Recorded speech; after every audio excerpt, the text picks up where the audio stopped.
आगामी लोकसभा चुनाव जिसको जीतने के लिए सभी पार्टियों ने अपनी कमर कस ली है। एक तरफ कांग्रेस के साथ गठबंधन इंडिया है तो दूसरी ओर वर्तमान एनडीए है, जहां सीट शेयरिंग को लेकर जोड़ तोड़ की लड़ाई देखी जा रही है। जी हां, हम बात कर रहे हैं उत्तर प्रदेश के दो लड़के अखिलेश यादव और राहुल गांधी की, जो आगामी लोकसभा का चुनाव यूपी में अब एक साथ लड़ेंगे। बता दें कि सपा प्रमुख अखिलेश यादव यूपी के जनपद मुजफ्फरनगर में आयोजित एक शादी समारोह में शामिल होने के लिए पहुंचे थे, जहां उन्होंने पत्रकारों से बात करते हुए ये साफ कर दिया कि वो आगरा में कांग्रेस की भारत जोड़ो न्याय यात्रा में शामिल होंगे। ये इंडिया गठबंधन की कई बैठक हो चुकी हैं और कई बैठकों में और कई मौकों पर आप जो सवाल पूछ रहे हो पूछे जा चुके हैं, उस पर अब आगे कोई बात नहीं होगी। चंद्रशेखर आपकी पार्टी से लड़ सकते हैं या अपनी पार्टी से?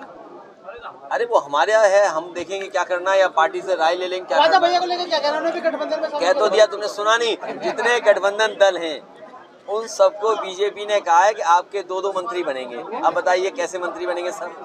तो जो मंत्री नहीं बनेंगे वो नाराज होंगे, उन सबका सहयोग समाजवादी पार्टी लेगी। 2022 के चुनाव में जिन छोटे गठबंधन का आपका गठबंधन था, क्या इस 24 में भी रहेगा जो पहले थे? नहीं, हमारी कोशिश होगी कि लोगों को साथ लाएं, वोट बढ़ाएं। अगर वोट 36% पहुंच गया है तो हमारी कोशिश है कि वोट और आगे पहुंच जाए। पल्लवी पटेल आप पर आरोप लगा रही है आपके पीडीए पर। जाएंगे, हम यात्रा में जाएंगे और उनका बहुत जल्दी विस्तृत कार्यक्रम आने वाला है। जो आगरा में कार्यक्रम होगा उसमें विस्तृत कार्यक्रम आने के बाद मैं शामिल होऊंगा। यही नहीं, जब पत्रकारों ने अखिलेश यादव से जयंत चौधरी को लेकर सवाल किया तो उन्होंने कहा, आप ही बता दीजिए 2 ज्यादा होते हैं या 7? अखिलेश यादव यही नहीं रुके, उन्होंने यहां तक कहा कि जयंत को ऑफर पसंद नहीं आया और उन्हें कमल के साथ जाना ज्यादा उचित लगा, इसलिए उन्होंने पाला बदल लिया। मेरे साथी 2 बड़े हैं कि 7 बड़े हैं? 7 बड़े हैं तो फिर 7 तो हमने दिया था।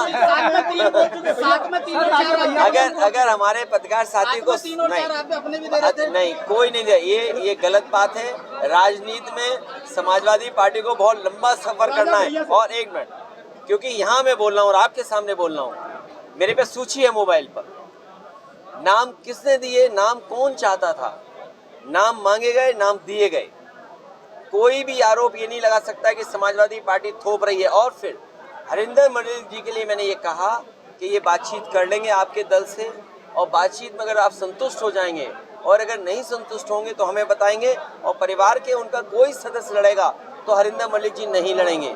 लेकिन हमारी पार्टी के प्रति इस तरह की बात नहीं करनी चाहिए किसी को, क्योंकि पार्टी ने आपको सम्मान दिया और हमारी कोशिश रही है, क्योंकि चौधरी चरण सिंह जी से लगाव केवल आप लोगों को तो है ही है, हमारा भी लगाव है, नेताजी का लगाव रहा, पार्टी का लगाव रहा, इसलिए हम चाहते थे वो पार्टी आगे बढ़े। और अखिलेश यादव इतने पर भी नहीं रुके, उन्होंने केंद्र सरकार पर भी जुबानी हमला बोला और कहा कि बीजेपी सरकार में महंगाई चरम पर है, युवाओं को रोजगार नहीं है, और जब रोजगार की बात आती है तो इस सरकार में पेपर लीक हो जाते हैं।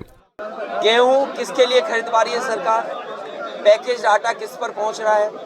उसमें मुनाफा कितना कमा रहे हैं? रिफाइंड तेल जिसके बिना खाना नहीं बन सकता गरीब का, घी, रिफाइंड, सरसों का तेल, इसका बाजार किसके हाथ में जा रहा है? तो सवाल बाजार का है और बाजार के ऊपर किसान को छोड़ रहे हैं।